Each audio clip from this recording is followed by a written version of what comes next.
ಆಕಾಶವಾಣಿ ಮಡಿಕೇರಿ.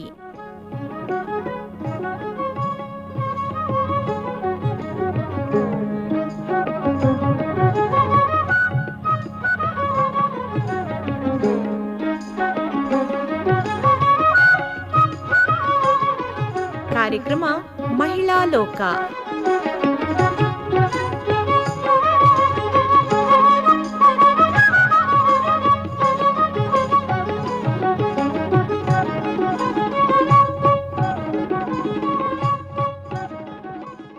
ಗೆಳತಿಯರೇ, ಗಿಡದಲ್ಲಿನ ಮೊಗ್ಗು ಹೂವಾಗಿ ಅರಳುವಾಗ ಅದಕ್ಕೆ ಯಾವುದೇ ರೀತಿಯ ಅಡ್ಡಿ ಇರುವುದಿಲ್ಲ.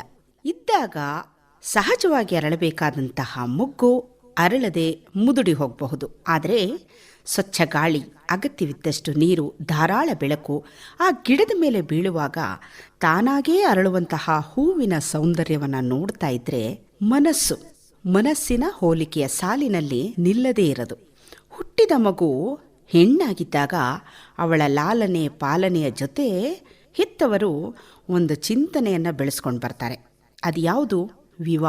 ವಿವಾಹ ಮಾಡಿ ತವರು ಮನೆಯಿಂದ ಕಳಿಸ್ಕೊಡೋದಕ್ಕೆ ಮೌನವಾಗಿ ನಿರ್ಧರಿಸಿ, ಅಂದರೆ ಹೆತ್ತವರು ಅವರ ಚಿಂತನೆಯಂತೆ ನಡೆಯುವಾಗ ಬೇರೊಂದು ಮನೆಯ ದೀಪವಾಗಿ ಉರಿದು ಬೆಳಕು ಚೆಲ್ತಾಳೆ ಅನ್ನುವಂತಹ ಅಗಾಧತೆ ಹೆತ್ತವರ ಮನಸ್ಸಿನಂಗಳದಲ್ಲಿ ಹುಟ್ಟೋದಾದರೂ ಅವಳ ನಿಜವಾದ ಭಾವನೆಗಳತ್ತ ಮನಸ್ಸು ಮಾಡದೇ ಇರೋದೇ ಒಂದು ವಿಷಾದಕರ ಸಂಗತಿ. ಸಹಜ ಜೀವನದ ಹಾದಿಗೆ ಮದುವೆ ಎನ್ನುವಂತಹ ಬಂಧನದಲ್ಲಿ ಬೆಸೆಯುವುದು ಅರಿಯುವಂತಹ ಮನಸ್ಸಿಗೆ ವಿವಾಹದ ನಂತರ ಅವಳು ನಡೆಯುವಂತಹ ಹಾದಿಯನ್ನೊಮ್ಮೆ ಯಾರೂ ಯೋಚಿಸೋದಿಲ್ಲ.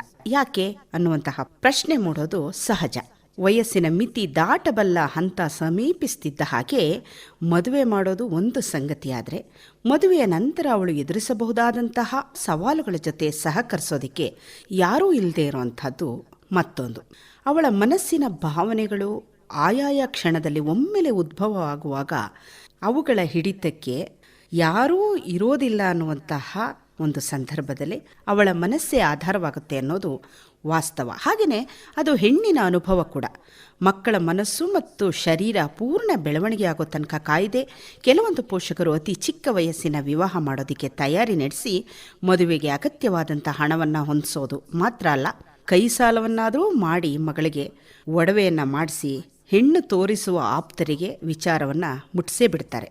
ಮಕ್ಕಳಿಗೆ ಸ್ವಾತಂತ್ರ್ಯವನ್ನು, ಅಂದರೆ ಅಭಿಪ್ರಾಯವನ್ನು ಕೇಳದೆ ವಿವಾಹ ಮಾಡ್ತಾ ಇದ್ದಂಥ ಕಾಲದಲ್ಲಂತೂ ಆ ಹೆಣ್ಣು ಮಗಳ ಭವಿಷ್ಯದಲ್ಲಿ ಅರಳಬೇಕಾದ ಹೂವು ಇಡೀ ತೋಟದಲ್ಲಿ ಘಮ್ ಎನ್ನುವ ಸುವಾಸನೆ ಮೊಗ್ಗಿನೊಳಗೆ ಅಡಗಿ ಹೋಗುತ್ತೆ ಅನ್ನುವಂತಹ ಭಾವ ಚಿಂತಕರ ಮನದಲ್ಲಿ ಮೂಡೋದ್ರಲ್ಲಿ ಸಂಶಯ ಇಲ್ಲ. ಆದರೆ ವಿವಾಹ ಬಂಧನದ ನಂತರ ಮನಸ್ಸು ಬೇರೊಂದು ವಿಚಾರದತ್ತ ವಾಲಿದ್ರೂ ಕೂಡ ಏನಾದರೂ ಒಂದು ಸಾಧನೆ ಮಾಡಲೇಬೇಕು ಅನ್ನುವಂತಹ ಅಂತರಂಗದ ಆಸೆ ಚಿಗುರೋದಿಕ್ಕೆ ಅವಕಾಶ ಅನ್ನೋದು ದೊಪ್ಪನೆ ಎದುರಾದಾಗ, ಕಣ್ಣರಳಿಸಿ ಮನವರಳಿಸಿ ಅತ್ತ ಮನಸ್ಸಿನ ಹೆಜ್ಜೆ ಸಾಗದಾಗ, ಹೌದು, ಅಂತಹ ಹೆಜ್ಜೆ ಹಾಕಿ ಸಾಗುತ್ತಿರುವಂತಹ ಸ್ತ್ರೀ ಚೇತನ ಸ್ವಉದ್ಯೋಗಿ ಇಂದಿನ ಅತಿಥಿ.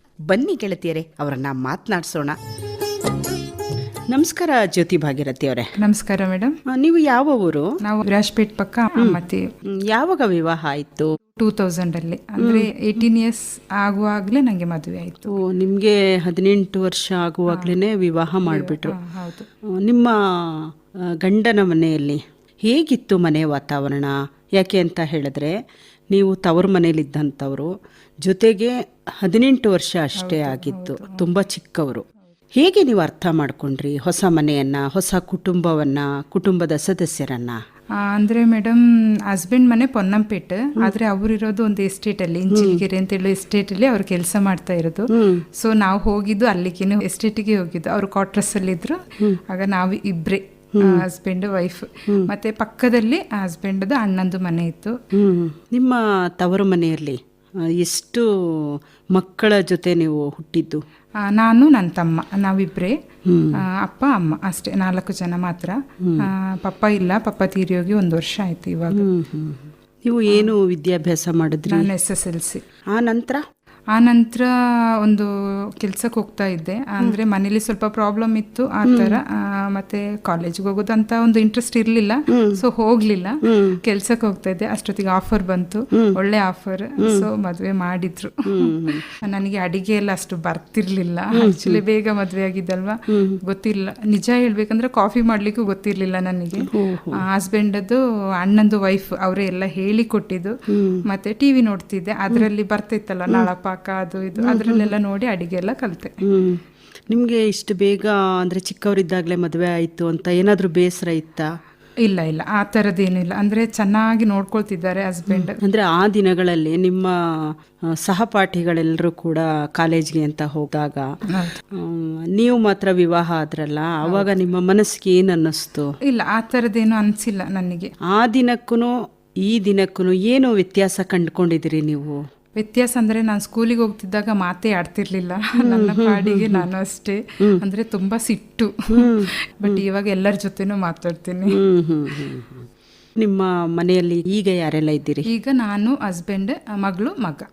ಏನ್ ಮಾಡ್ತಾ ಇದ್ದಾರೆ? ಮಗ ಒಂದು ಡಿಗ್ರಿ ಕಳೀತು, ಇವಾಗ ಸ್ಯಾಪ್ ಕೋರ್ಸ್ ಅಂತ ಹೇಳಿ ಮಾಡ್ತಾ ಇದ್ದಾನೆ. ಮತ್ತೆ ಮಗಳು ಸೆಕೆಂಡ್ PUC ಮಾಡ್ತಾ ಇದ್ದಾಳೆ, ಪೊನ್ನಂಪೇಟೆ.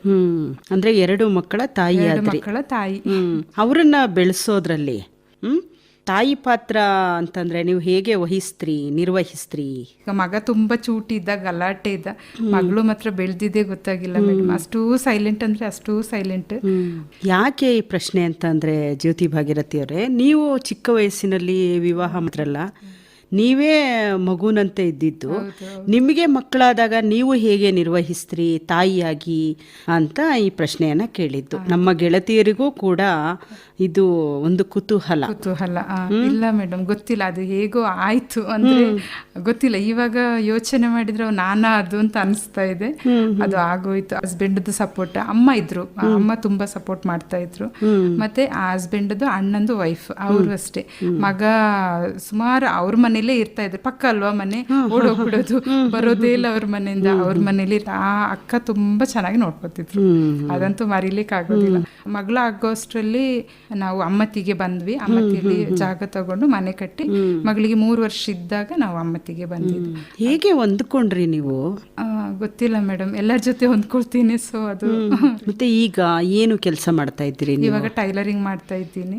ಟೈಲರಿಂಗ್ ಎಲ್ಲಿ? ಅಮ್ಮತ್ತಿಯಲ್ಲೇ ಶಾಪ್ ಇಟ್ಟಿದ್ದೇನೆ. ಮಗ ಬೇಬಿ ಸಿಟ್ಟಿಂಗ್ ಹೋಗ್ತಾ ಇದ್ದಾಗ ಕಲಿತಾ ಇದ್ದಿದ್ದು.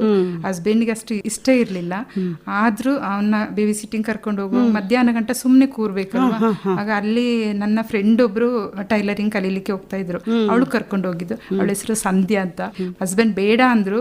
ನನಗೆ ಒಂದು ಇಂಟ್ರೆಸ್ಟ್, ಅಂದ್ರೆ ಬೇರೆಯವ್ರ ಕೆಳಗೆ ಕೆಲಸ ಮಾಡೋಕ್ಕಿಂತ ನಮ್ಮದೇ ಒಂದು ಕೆಲಸ ಅಂತ ಹೇಳಿದ್ರೆ ಚಂದ ಅಲ್ವಾ ಹೇಳಿ ಹಾಗೆ ಕಲಿತೆ. ನೀವು ಶಾಲೆಗೆ ಮಗುವನ್ನ ಬಿಡೋಕೆ ಹೋದಾಗ ಅಂದ್ರೆ ಸಂಧ್ಯಾ ಅನ್ನೋರು ಪರಿಚಯ ಆಗಿ ಆ ನಂತರ ನೀವು ಟೈಲರಿಂಗ್ಗೆ ಸೇರ್ಕೊಂಡ್ರಿ, ಕ್ಲಾಸ್ಗೆ ಹೋಗ್ತಾ ಇದ್ರಿ. ಕ್ಲಾಸಿಗೆ ಹೋಗ್ತಾ ಇದ್ರಿ. ಯಾಕೆ ಟೈಲರಿಂಗೇ ಮಾಡಬೇಕು ಅಂತ ಯಾಕೆ ಆಸಕ್ತಿ ಬಂತು ನಿಮಗೆ? ಆ ಥರದ್ದೇನು ನನ್ನ ಮೈಂಡಲ್ಲಿ ಇರಲಿಲ್ಲ, ಇದೇ ಮಾಡಬೇಕು ಅದೇ ಮಾಡಬೇಕು. ಬಟ್ ಬೇರೆ ಕೆಲ್ಸಕ್ಕೆ ಹೋಗ್ಲಿಕ್ಕೆ ಇಷ್ಟ ಇರಲಿಲ್ಲ. ಹಸ್ಬೆಂಡು ಬೇಡ ಅಂತ ಹೇಳಿದ್ರು, ಕೆಲ್ಸ ಏನು ಬೇಡ, ಮನೇಲೇ ಇರೋ, ಪರವಾಗಿಲ್ಲ ನಾನು ನೋಡ್ಕೊಳ್ತೀನಿ. ಬಟ್ ಅಲ್ಲಿ ಹೋದಾಗ ಸುಮ್ಮನೆ ಕೂರ್ಬೇಕಲ್ಲ ಮಧ್ಯಾಹ್ನ ಗಂಟೆ, ಎಂತ ಸುಮ್ಮನೆ ಕೂತೆಂತಕ್ಕೆ ಟೈಮ್ ಪಾಸ್ ಮಾಡೋದು ಅಂತೇಳಿ ಹೋದೆ. ಅವಳ ಜೊತೆಗೆ ಹೋದಾಗ ಇಂಟ್ರೆಸ್ಟ್ ಆಯ್ತು, ಹಾಗೆ ಕಲಿತೆ. ಅದು ಕಲ್ತಿದ್ದು 8 ತಿಂಗಳು, ಆಕ್ಚುಲಿ 8 ತಿಂಗಳು ಇರೋದು ಅದು ಕಲಿಸ್ತಾ ಇದ್ದಿದ್ದು. ಅಲ್ಲಿ ಹೇಗೆ ಅಂತ ಹೇಳಿದ್ರೆ, ಒಂದು ಕ್ಲಾಸ್ ಅಲ್ಲಿ 20 ಮಕ್ಕಳು, ಒಂದು 10 ಮಿಷಿನ್, ಬೇರೆ 1 ಗಂಟೆ ಮಾತ್ರ ನಮಗೆ ಕೊಡ್ತಾ ಇದ್ದಿದ್ದು. ಅದು 1 ತಿಂಗಳಲ್ಲಿ ಒಂದೇ ಕಲಿಸ್ತಾ ಇದ್ದು. ಈಗ ಸಿಮಿಸ್ ಅಂತ ಹೇಳಿದ್ರೆ ಸಿಮಿಸ್ ಮಾತ್ರ. ಇವಾಗ ತರ 2 ತಿಂಗಳಿಗೆ ಫುಲ್ ಕಲಿಯೋದು, 6 ತಿಂಗಳಿಗೆ ಫುಲ್ ಕಲಿಯೋದು ಹಾಗೆಲ್ಲ. ಆವಾಗ ಒಂದು ಕ್ಲಾಸಲ್ಲಿ 1 ತಿಂಗಳಿಗೆ ಒಂದೇ ಕಟ್ಟಿಂಗ್, ಅದು ನಮಗೆ ಮರಿಲಿಕ್ಕೆ ಆಗೋದಿಲ್ಲ. ಹಾಗೆ ಮಾಡಿದ್ರೆ ಮರಿಲಿಕ್ಕೆ ಆಗೋದಿಲ್ಲ. ಇವಾಗದ ತರ ಕಲ್ತ್ರೆ ಅದು ಬೇಗ ಮರ್ತೋಗುತ್ತೆ. ಅಂದ್ರೆ ಒಬ್ಬ ಮಹಿಳೆಗೆ ಕಲಿಯುವ ತವಕ ಇದ್ರೂ ಕೂಡ ಅದ್ರಲ್ಲಿ ತಾಳ್ಮೆಯನ್ನ ವಹಿಸಿ ನೀವು ಒಂದು ಕಟ್ಟಿಂಗ್ ಅನ್ನ 1 ತಿಂಗಳು ಮಾಡಿಸ್ತಾರೆ. ಆ ಸ್ಟಿಚಿಂಗ್ ಎಲ್ಲ ಕರೆಕ್ಟ್ ಬರಬೇಕು. ಇಲ್ಲಿ ಒಂದು ಮುಖ್ಯವಾದಂತ ಅಂಶ ಇದೆ ಜ್ಯೋತಿ ಭಾಗೀರಥಿ ಅವರೇ, ನೀವು ಅರ್ಥ ಮಾಡ್ಕೊಂಡಿದ್ದೀರಿ ಅಂತ ಅನ್ಕೊಳ್ಬಹುದು. ಜೊತೆಗೆ ನಮ್ಮ ಗೆಳತಿಯರು ಕೂಡ ಇದನ್ನ ಅರ್ಥ ಮಾಡ್ಕೊಳ್ತಾರೆ. ಏನು ಅಂತ ಹೇಳಿದ್ರೆ, ಒಂದು ಕಲೆ ಅದು ಯಾವುದೇ ಆಗಬಹುದು, ಅದನ್ನ ನಾವು ಕಲೀಲೇಬೇಕು ಅಂತ ನಾವು ಹೊರಟಾಗ ಆಗುವಂಥದ್ದು ಒಂದು. ನಮಗೆ ಆಕಸ್ಮಿಕವಾಗಿ ಸಿಕ್ಕಿದಾಗ ಅದನ್ನು ನಾವು ಕಲಿಲೇಬೇಕಾದಂಥ ಒಂದು ಅನಿವಾರ್ಯತೆ ಅಂತ ನಾವು ಸ್ವೀಕರಿಸಿದಾಗ ಅದರ ಪರಿಣಾಮನೇ ಬೇರೆ. ಈಗ ನಿಮಗೆ ಆಕಸ್ಮಿಕವಾಗಿ ಸಿಕ್ಕಂತಹ ಈ ಒಂದು ಅಪಾರ್ಚುನಿಟಿ ಅಲ್ವಾ, ಈಗ ನಿಮಗೆ ಮಗನಿಗೆ ಥ್ಯಾಂಕ್ಸ್ ಹೇಳಬೇಕೋ ಅಥವಾ ಸಂಧ್ಯಾ ಅವ್ರಿಗೆ ಥ್ಯಾಂಕ್ಸ್ ಹೇಳಬೇಕೋ ಅದು ತಿಳಿತಾ ಇಲ್ಲ ನಿಮಗೆ. ಫಸ್ಟ್ ದೇವರಿಗೆ ಥ್ಯಾಂಕ್ಸ್ ಹೇಳ್ತೀನಿ, ಆಮೇಲೆ ಸಂಧ್ಯಾ ಅವರಿಗೆ ಥ್ಯಾಂಕ್ಸ್ ಹೇಳ್ತೀನಿ, ಆಮೇಲೆ ಹಸ್ಬೆಂಡ್ಗೂ. ಅವರು ಬೇಡ ಅಂದ್ರು ಬಟ್ ಆದ್ರೂ ಬಿಟ್ರು, ಓಕೆ ಮಾಡು ಅಂತ ಹೇಳಿ, ಸೊ ಅವರಿಗೂ ಥ್ಯಾಂಕ್ಸ್.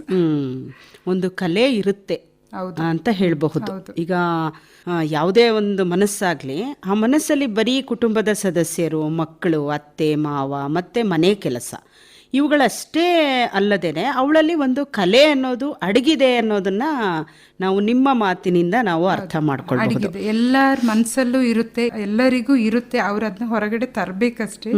ಮೊದಲು ಅವರು ಮನಸ್ಸು ಮಾಡ್ಬೇಕು, ಹೆಂಗಸರು ಮನಸ್ಸು ಮಾಡ್ಬೇಕು. ಅಂದ್ರೆ ಒಂದು ಸಂದರ್ಭ ಅಂತ ಬಂದಾಗ ಅದನ್ನ ಉಪಯೋಗಿಸ್ಕೊಳ್ಬೇಕು ನಾವು.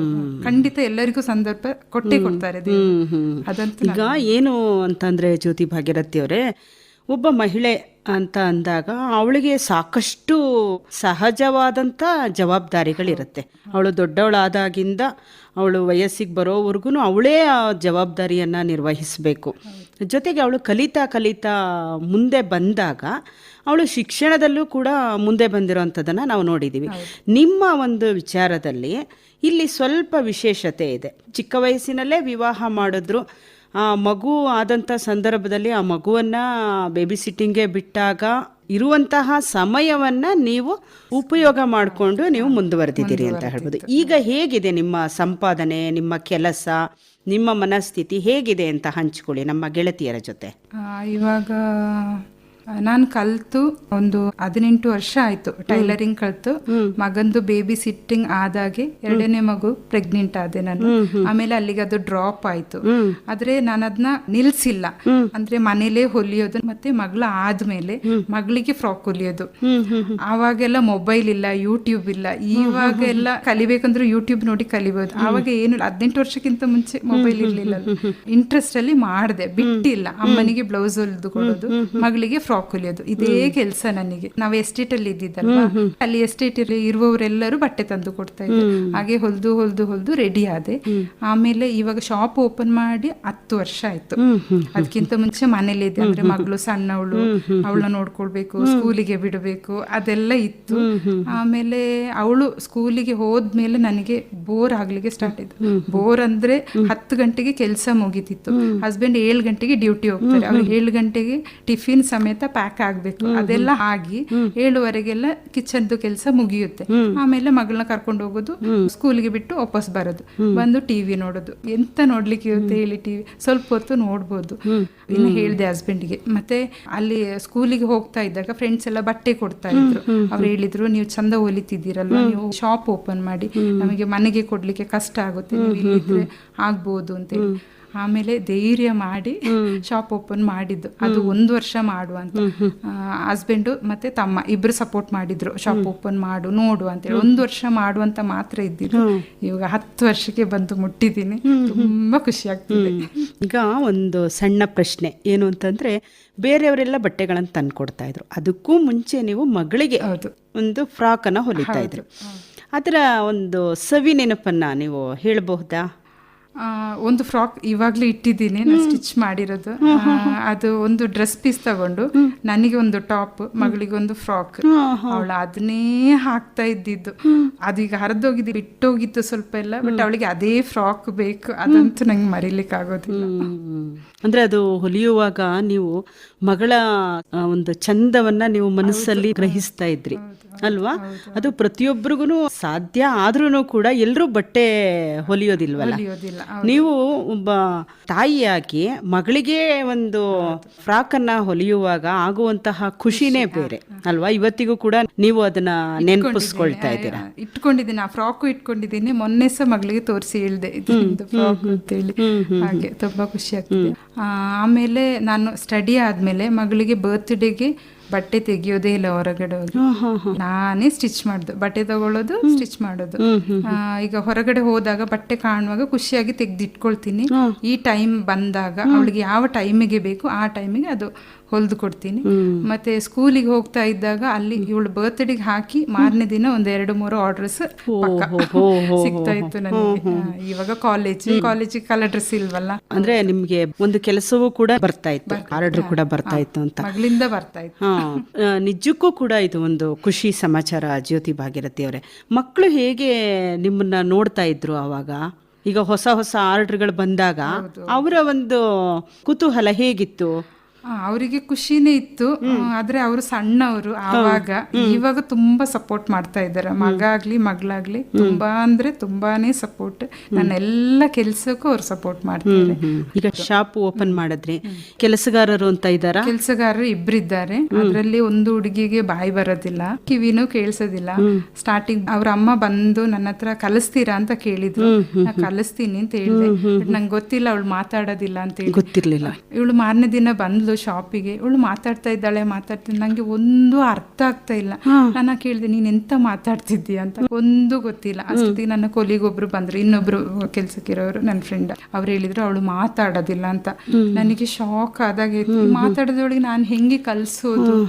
ಆಮೇಲೆ ಮಾರನೇ ದಿನ ಅವಳದ ಅಮ್ಮನ ಕಂಡಾಗ ನಾನು ಕೇಳಿದೆ, ಅವಳು ಮಾತಾಡೋದಿಲ್ಲ, ನಾನು ಹೆಂಗೆ ಕಲ್ಸ್ಲಿ. ಆಗ ಅವ್ರು ಹೇಳಿದ್ರು, ನೀವು ಬರ್ದು ಕಲ್ಸಿ, ಅವಳು 10th ಗಂಟೆ ಓದಿದಾಳೆ ಅಂತ. ಆಮೇಲೆ ಸ್ಟಾರ್ಟ್ ಮಾಡಿದೆ ಕಲ್ಸ್ಲಿಕ್ಕೆ. ಬರ್ದು ಕಲ್ಸಿದೆ. ಮಿಷಿನ್ ಎಲ್ಲ ಅದು ಗೊತ್ತಲ್ವಾ, ಅಂದ್ರೆ ಪೆಡ್ಲ್ ಈ ಕಡೆನೇ ತಿರ್ಗಬೇಕು, ಅದು ಆ ಕಡೆ ಹೋಗುವಾಗಿಲ್ಲ. ನಮ್ಮ ಸೈಡಿಗೆ ಅದು ಚಕ್ರ ತಿರ್ಗಬೇಕು, ಮುಂದ್ಗಡೆ ಹೋಗುವಾಗಿಲ್ಲ.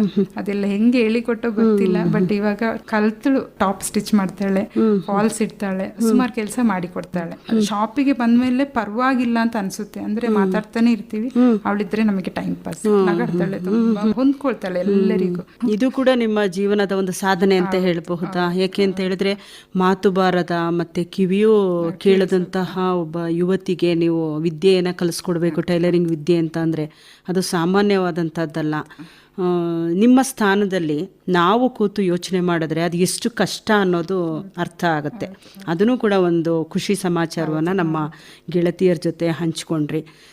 ಮತ್ತೆ ಈಗ ಹೇಗೆ ಸ್ಪಂದಿಸ್ತಾರೆ ಅವರು ನಿಮ್ಮ ಜೊತೆ? ಇವಾಗ ಬರ್ತಾಳೆ, ಹುಕ್ಸ್ ಫಾಲ್ಸ್ ಇಡೋದು ಆ ಕೆಲಸ ಎಲ್ಲ ಮಾಡಿ ಕೊಡ್ತಾಳೆ. ಅಷ್ಟೇ ಮಾಡ್ಸೋದು, ಅಂದ್ರೆ ಕಸ್ಟಮರ್ ಕೆಲಸ ಅಲ್ವಾ. ಮತ್ತೆ ಅವಳಿಗಿರೋ ಡ್ರೆಸ್ ಎಲ್ಲ ಅವಳೆ. ನೀವು ಕೂಡ ಸನ್ನೆ ಮುಖಾಂತರನೇ ಮಾಡಿ ಕೊಡೋದು ಅಭ್ಯಾಸ ಆಯ್ತು ಇವಾಗ.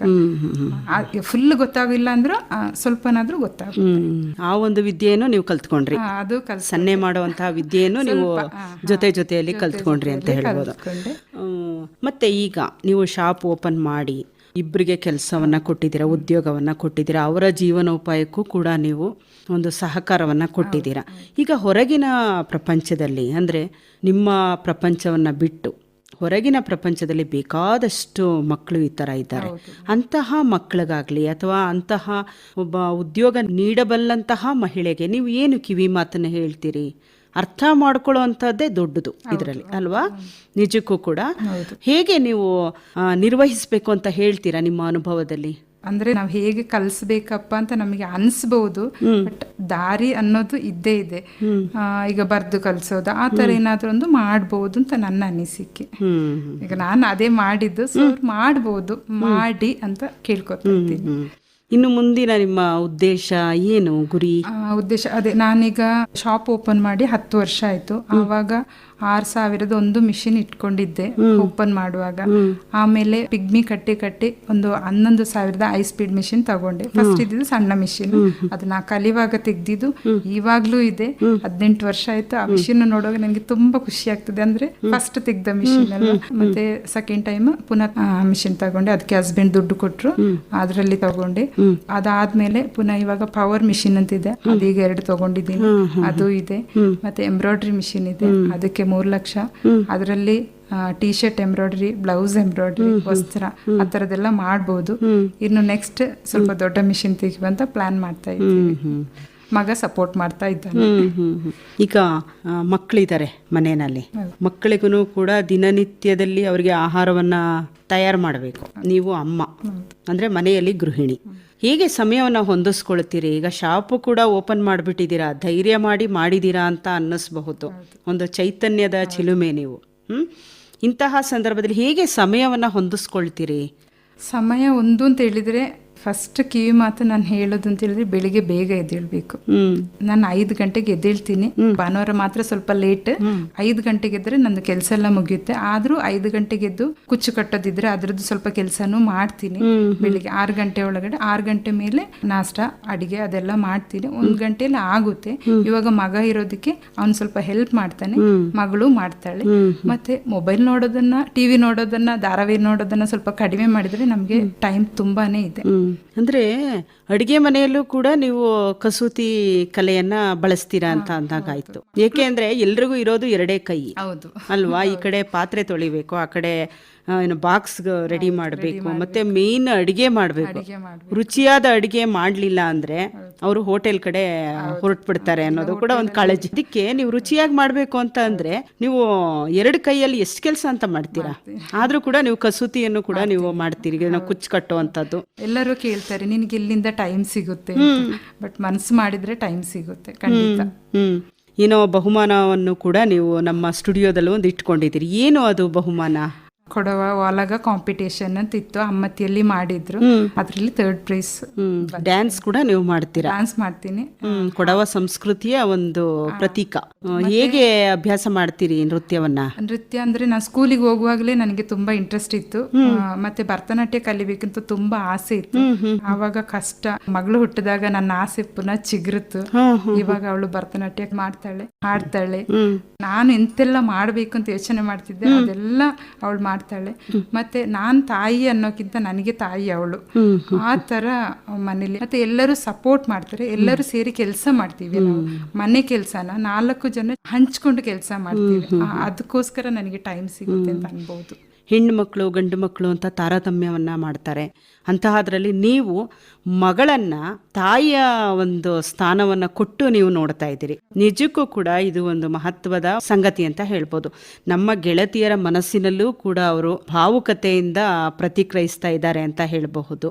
ಯಾಕೆ ಅಂದ್ರೆ ಮಗಳು ಯಾವತ್ತಿದ್ರೂ ಬೇರೆ ಮನೆಗೆ ಹೋಗ್ತಾಳೆ ಅನ್ನೋದು ಒಂದು ಮನೋಭಾವನೆ ಇದ್ರೂ ಕೂಡ ಇರೋವರೆಗೆ ಅವಳನ್ನ ತಾಯಿಯಂತೆ ನೀವೇ ಹೆತ್ತು ಹೊತ್ತು ಸಾಕಿ ಬೆಳೆಸಿದಂತಹ ಮಗಳು ತಾಯಿಯಾಗಿ ನಿಮ್ಮನ್ನ ಸಲಹುತ್ತಾಳೆ ಅಂತ ಅಂದ್ರೆ ಅದನ್ನ ಅನುಭವಿಸಿದವ್ರಿಗೆ ಅದು ಗೊತ್ತು ಅಂತ ಹೇಳಬಹುದು ಅಲ್ವಾ? ಇನ್ನು ಮಗಳನ್ನ ನೀವು ನೃತ್ಯ ಪಟು ಮಾಡಿದ್ದೀರಿ, ನೀವು ಕೂಡ ನೃತ್ಯ ಮಾಡ್ತೀನಿ ಅಂತ ಹೇಳಿದ್ರಿ. ಹೀಗೆ ಜೊತೆನಲ್ಲಿ ಏನಾದ್ರೂ ನೀವು ಅಭ್ಯಾಸ ಮಾಡ್ತೀರಾ ನೃತ್ಯವನ್ನ? ಮಾಡ್ತೇವೆ. ಇವಾಗ ಕೊಡೋ ಸಮಾಜದಲ್ಲಿ ನಮ್ದು ಉಮ್ಮತಾಟ್ ಅದೆಲ್ಲ ಇದ್ರೆ ಇಬ್ರು ಮಾಡ್ತೇವೆ. ಮತ್ತೆ ಏನಾದ್ರೂ ಬೇರೆ ಡಾನ್ಸ್ ಬೇಕು ಅಂತ ಹೇಳಿದ್ರೆ ನಾವಿಬ್ರು ಮಾಡ್ತೇವೆ. ಮತ್ತೆ ಗ್ರೂಪ್ ಆಗಿನೂ ಮಾಡ್ತೇವೆ. ಬೇರೆ ನನ್ನ ಫ್ರೆಂಡ್ಸ್ ಇದ್ದಾರೆ, ಅವರೆಲ್ಲ ಸೇರಿ ಪ್ರಾಕ್ಟೀಸ್ ಮಾಡ್ತೇವೆ. ಅವಳಿದ್ರೆ ನನಗೆ ಒಂದು ಸಮಾಧಾನ, ಅವಳಿಗೆ ನಾನಿದ್ರೆ ಒಂದು ಸಮಾಧಾನ. ಅವಳಿಗೆ ನಾನಿದ್ರೆ ಸಮಾಧಾನ ಅನ್ನೋಕ್ಕಿಂತ ನನಗೆ ಅವಳಿದ್ರೆ ತುಂಬಾ ಸಮಾಧಾನ. ಮಗಳಿದ್ರೆ ಅಮ್ಮನಿಗೆ ತುಂಬಾ ಸಂತೋಷ. ಹೌದು. ಡಾನ್ಸ್ ಎಲ್ಲ ಮಾಡಿದಾಗ ತುಂಬಾ ಸುಸ್ತಾಗೋಯ್ತು ನನಗೆ. ಇವಳು ಟ್ರೀಟ್ ಮಾಡಿದ ರೀತಿಗೆ ಅಲ್ಲಿ ಪಕ್ಕದಲ್ಲ ಇರೋ ಒಂದು ಆಂಟಿ ನೀನಮ್ಮನ ಇವಳ ಅಮ್ಮನ ಅಂತ ಕೇಳ್ತಾ ಇದ್ರು. ಅವ್ರಿಗೆ ಅಷ್ಟು ಖುಷಿಯಾಗಿತ್ತು. ಇವತ್ತಿನ ಒಂದು ಕಾರ್ಯಕ್ರಮದಲ್ಲಿ ಎಲ್ಲ ಸಂಗತಿಗಳಿಗಿಂತ ಈ ಒಂದು ಮಾತು ಇದೆಯಲ್ಲ, ಮಗಳು ತಾಯಿಯಂತೆ ಸಲಹುತ್ತಾಳೆ ಅನ್ನೋದು, ಅದನ್ನ ಪ್ರತಿಯೊಬ್ಬರೂ ಕೂಡ ಅರ್ಥ ಮಾಡ್ಕೊಳ್ಬೇಕು ಅನ್ನೋದು ಒಂದು ಮನವಿ ಕೂಡ ಅಲ್ವಾ? ಇನ್ನೊಂದು, ಈಗ ಎಲ್ಲರೂ ಸೊಸೆನ ಬೈತಾರೆ, ಬಟ್ ಸೊಸೆನೂ ಒಂದು ಮಗಳಲ್ವಾ, ಯಾಕೆ ನಾವು ಆ ತರ ಕಾಣಬಾರ್ದು? ಆ ತರ ಕಂಡ್ರೆ ಮನೆ ಚೆನ್ನಾಗಿರುತ್ತೆ, ನನ್ನ ಒಂದು ಅಭಿಪ್ರಾಯ. ಸೊಸೆನೂ ಅಷ್ಟೇ ಅತ್ತೇನ ಅಮ್ಮ ಅಂತ ಹೇಳಿ ಕಾಣ್ಬೇಕು. ನಂಗೆ ಗೊತ್ತಿಲ್ಲ, ನನಗೀಗ ಮಗ ಇದ್ದಾನೆ, ಬರೋ ಸೊಸೆ ಹೇಗಿರ್ತಾಳೋ ಗೊತ್ತಿಲ್ಲ, ಬಟ್ ನನ್ನ ಮನಸ್ಥಿತಿ ಇದು. ಉಳಿದ ಹವ್ಯಾಸಗಳು ಏನೆಲ್ಲ ಇದೆ ಜ್ಯೋತಿ ಭಾಗೀರಥಿ ಅವರೇ? ತಕ್ಕ ಮಟ್ಟಿಗೆ ಹಾಡ್ತೇನೆ, ಹಾಡಿ ನೋಡೋಣ. ನಾನು ಮಗಳು ಸೇರ್ಕೊಂಡು ಬರ್ದಿರೋ ಇಗ್ಗುತಪ್ಪ ದೇವ್ರದ್ದು ಹಾಡು. ಇಗ್ಗುತಪ್ಪ ಬೋಡುವಿ ನಿನ್ನ ಹೆಂಗಳ ನೀನು ಕಾತು ರಕ್ಷಣೆ ಮಾಡು. ಇಗ್ಗುತಪ್ಪ ಬೋಡುವಿ ನಿನ್ನ ಹೆಂಗಳ ನೀನು ಕಾತು ರಕ್ಷಣೆ ಮಾಡು. ಪಾರಿಜಾತ ಕಳ್ಳಿ ಪೂವು ಪಿഞ്ഞാത്താವರೆ ಪೂವು ಚೋಂದುಳ್ಳ ಮಾಲೆ ಬಿಲ್ಪತ್ರೆ ನೀ ಕಾಯ್ತು ಅಪ್ಪ. ಚೊಂದುಳ್ಳ ಮಾಲೆ ಬಿಲ್ಪತ್ರೆ ತುಳಸಿ ಎಲೆಯೋ ನೀಡ ಪೂಜೆಗೆ ಬಂತು ಓ ದೇವನೇ. ಇಗ್ಗುತಪ್ಪ ಬೋಡುವಿ ನಿನ್ನ ಹೆಂಗಳ ನೀನು ಕಾತು ರಕ್ಷಣೆ ಮಾಡು. ತಪ್ಪಾಲೆ ಕತ್ತಿಯೇ ನೀನ ಕಾಚಿ ಅರಳಿಯಲೆನ ತಂದು ಬೆಚ್ಚಿಯೇ ಹಿಗ್ಗು ತಪ್ಪ ಅರಳಿಯಲೆನ ತಂದು ಬೆಚ್ಚಿಯೇ ನೀ ಕಾಯ್ತು ಅನ ಬೆಚ್ಚಿತು ಪೂಜುವ ಓ ದೇವಾನಿ ಹಿಗ್ಗು ತಪ್ಪ ಬೋಡುವಿ ನಿನ್ನ ಎಂಗಳ ನೀ ಕಾತು ರಕ್ಷಣೆ ಮಾಡು. ಈಗ ನೀವು ಹಾಡಿದ್ರಿ ಜ್ಯೋತಿ ಭಾಗ್ಯರಥಿ ಅವರೇ, ಹೌದು. ಗೃಹಿಣಿಯಾಗಿ ಈ ಒಳ್ಳೆಯ ಹವ್ಯಾಸಗಳನ್ನು ಮೈಗೂಡಿಸ್ಕೊಂಡಾಗ ಅವಳು ಹೇಗೆ ಸಂತೋಷವಾಗಿರ್ತಾಳೆ ಅನ್ನೋದನ್ನ ನೀವು ಹೇಳ್ತೀರಿ ನಿಮ್ಮ ಒಂದು ಅಭಿಪ್ರಾಯದಲ್ಲಿ? ಅವಳು ಸಂತೋಷವಾಗಿ ಇರ್ಬೋದು ಅಂತ ಅನಿಸುತ್ತೆ. ಈಗ ನಮಗೆ ಏನಾದರೂ ಟೆನ್ಷನ್ ಇದ್ದರೆ ಹಾಡಿದರೆ ಹಾಡು ಕೇಳಿದ್ರು ಆ ಟೆನ್ಷನ್ ಕಡಿಮೆ ಆಗುತ್ತೆ. ನಾನು ಎಲ್ಲ ಹಾಡುಗಳು ಕೇಳ್ತೀನಿ. ಈಗ ಶಾಪಿಗೆ ಹೋದಾಗ ರೇಡಿಯೋ ಹಾಕೊಂಡು ನನಗೆ ಹಾಡು ಬೇಕೇ ಬೇಕು, ಬೆಳಗಿಂದ ಸಾಯಂಕಾಲ ಗಂಟ ಹಾಡು ಹಾಕೊಂಡು ನನ್ನ ಪಾಡಿಗೆ ನಾನು ಕೆಲಸ ಮಾಡ್ತಾ ಇರ್ತೀನಿ. ಹಾಗೆ ಇನ್ನು ನೀವು ಈ ಕುಟುಂಬದ ಆರೋಗ್ಯವನ್ನ ಕಾಪಾಡಲಿಕ್ಕೆ ಹೇಗೆ ತಯಾರಿ ನಡೆಸ್ತೀರಿ? ಪೌಷ್ಟಿಕವಾದ ಆಹಾರ ಮಾಡ್ತೀನಿ. ಮತ್ತೆ ಫ್ರಿಜ್ಜಲ್ಲಿ ಇಡೋದಿಲ್ಲ ತರಕಾರಿ ಎಲ್ಲ. ತರಕಾರಿ ಸಾರೆಲ್ಲ ಮಾಡಿದ್ರೆ ಒಗ್ಗರಣೆ ಮಾಡೋದಿಲ್ಲ, ಅಂದ್ರೆ ಆಯಿಲ್ ಜಾಸ್ತಿ ಹೋಗ್ಬಾರ್ದಲ್ವಾ. ಹೊರಗಡೆಯಿಂದ ತರೋದು ಸ್ವಲ್ಪ ಕಡಿಮೆ ಮಾಡ್ತೀವಿ, ಮನೇಲೆ ತಿಂಡಿ ಮಾಡ್ಕೊಳ್ತೀವಿ. ಇದು ಕುಟುಂಬದ ಆರೋಗ್ಯದ ಗುಟ್ಟು ಅಂತ ಹೇಳ್ಬಹುದಲ್ವಾ? ಹೌದು. ಟೈಲರಿಂಗ್ ಅಲ್ಲದೇನೆ ಕುಟುಂಬದ ಆರೋಗ್ಯವನ್ನ ನೋಡ್ಕೊಳ್ಳೋದಲ್ಲದೇನೆ ಗೀತ ರಚನೆಗೂ ಕೂಡ ನೀವು ಮನಸ್ಸನ್ನ ಮಾಡಿದಿರಿ. ಒಂದು ಸ್ವಉದ್ಯೋಗವನ್ನ ಮಾಡ್ತಾ ಬೇರೊಬ್ಬರಿಗ ಜೀವನೋಪಾಯಕ್ಕೂ ಕೂಡ ಸಹಾಯ ಮಾಡಬೇಕು ಅಂತ ಅವರಿಗೆ ಕೊಟ್ರೆ ನಾವು ಬೆಳಿಬಹುದು, ಬೆಳಿತೀವಿ. ಒಂದು ಒಳ್ಳೆಯ ಕೆಲಸವನ್ನ ನೀವು ಮಾಡ್ತಾ ಇದ್ದೀರಿ. ಕಡೆಯದಾಗಿ ಜೀವನ ಅಂತ ಅಂದ್ರೆ ಏನು ನಿಮ್ಮ ಪ್ರಕಾರ? ಜೀವನ ಅಂದ್ರೆ ಹೊಂದ್ಕೊಂಡು ಹೋಗೋದು. ಕಷ್ಟ ಬರುತ್ತೆ, ಎಲ್ಲರಿಗೂ ತಾಪತ್ರಯ ಇದ್ದೇ ಇದೆ, ಅದರಲ್ಲೂ ಹೆಂಗಸರಿಗೆ ಜಾಸ್ತಿ ಅಂತ ಹೇಳ್ಬೋದು. ಅದೇ ಹೊಂದ್ಕೊಂಡು ಹೋಗ್ಬೇಕು. ಇವಾಗದ ಮಕ್ಕಳಿಗೆ ಹೊಂದ್ಕೊಂಡು ಹೋಗೋದೇ ಗೊತ್ತಿಲ್ಲ. ಅದನ್ನ ತಾಯಿ ಆದವಳು ಹೇಳಿಕೊಡ್ಬೇಕು ಮಕ್ಕಳಿಗೆ ಅಂತ ನನ್ನ ಒಂದು ಅಭಿಪ್ರಾಯ. ಒಳ್ಳೇದು ಜ್ಯೋತಿ ಭಾಗ್ಯರಥಿ ಅವರೇ. ಇಷ್ಟು ಹೊತ್ತು ನೀವು ನಡೆದು ಬಂದ ಹಾದಿಯನ್ನ ವಿವರವಾಗಿ ಅನುಭವದ ಮುಖಾಂತರ ನೀವು ಹಂಚಿಕೊಂಡ್ರಿ ನಮ್ಮ ಗೆಳತಿಯರ ಜೊತೆ. ಹಾಗಾಗಿ ನಮ್ಮ ಶ್ರೋತೃಗಳ ಪರವಾಗಿ ಹಾಗೂ ನಮ್ಮ ಆಕಾಶವಾಣಿಯ ಪರವಾಗಿ ನಿಮಗೆ ಧನ್ಯವಾದಗಳು. ನಿಮಗೂ ಕೂಡ ಮೇಡಮ್, ನನಗೆ ಒಂದು ಅವಕಾಶ ಮಾಡಿಕೊಟ್ಟಿದ್ದಕ್ಕೆ ತುಂಬ ಹೃದಯದ ಧನ್ಯವಾದಗಳು. ಕೇಳಿದ್ರಲ್ಲ ಗೆಳತಿಯರೇ, ಸಂಧ್ಯಾಕಾಲದಲ್ಲಿ ಕಾಲಿಡೋದಕ್ಕೆ ಮುನ್ನ ಸ್ತ್ರೀಯರ ಬದುಕಿನಲ್ಲಿ ಗೆಳತಿ ಸಂಧ್ಯಾಳಂಥ ಸ್ವಚ್ಛ ಮನಸ್ಸಿನ ಮಾತುಗಳು, ಸಲಹೆಗಳು ಅದೆಷ್ಟು ಎದುರಾಗಬಲ್ಲವು. ತಾಳ್ಮೆಯಿಂದ ಅವುಗಳನ್ನು ಆಲಿಸಿ ಸಾಧನೆಗೆ ತುಡಿಯುತ್ತಿದ್ದಂಥ ಮನಸ್ಸನ್ನು ಅತ್ತ ಹೆಜ್ಜೆ ಹಾಕುವಂತೆ ಮಾಡಿದಂತಹ ಜ್ಯೋತಿ ಭಾಗ್ಯರಥಿಯವರು ಕೆಲವು ಮಹಿಳೆಯರ ಜೀವನದಲ್ಲಿ ಬೆಳಕು ಚೆಲ್ಲುವಂತಹ ಕೆಲಸ ಮಾಡ್ತಾ ಇರೋದರ ಹಿಂದೆ ಮುಖ್ಯ ಕೆಲಸ ಮಾಡಿದ್ದು ತುಡಿಯುವ ಮನಸ್ಸು ತಾನೆ. ನಮ್ಮೆಲ್ಲ ಗೆಳತಿಯರಿಗೆ ಹಾಗೂ ಕಾರ್ಯಕ್ರಮ ಕೇಳಿದಂತಹ ಎಲ್ಲ ಶ್ರೋತೃಗಳಿಗೆ ಮತ್ತೊಮ್ಮೆ ಪ್ರೀತಿಯ ನಮಸ್ಕಾರ. ಶ್ರೋತೃಗಳೇ, ಮಹಿಳಾ ಲೋಕದಲ್ಲಿ ಇದುವರೆಗೆ ಸ್ವ ಉದ್ಯೋಗಿ ವಿರಾಜ್ಪೇಟೆ ಅಮ್ಮತ್ತಿಯ ಮತ್ರಂಡ ಜ್ಯೋತಿ ಭಾಗ್ಯರಥಿ ಅವರೊಂದಿಗಿನ ಸಂದರ್ಶನವನ್ನು ನಡೆಸಿಕೊಟ್ಟವರು ಶಕುಂತಲಾ ಎಂ.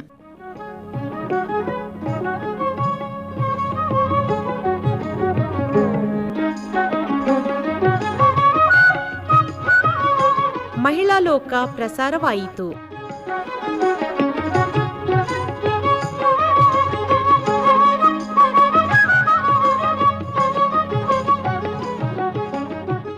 ಈ ಕಾರ್ಯಕ್ರಮ ಆಕಾಶವಾಣಿ ಮಡಿಕೇರಿ ಕೇಂದ್ರದಿಂದ ಮೂಡಿಬಂತು.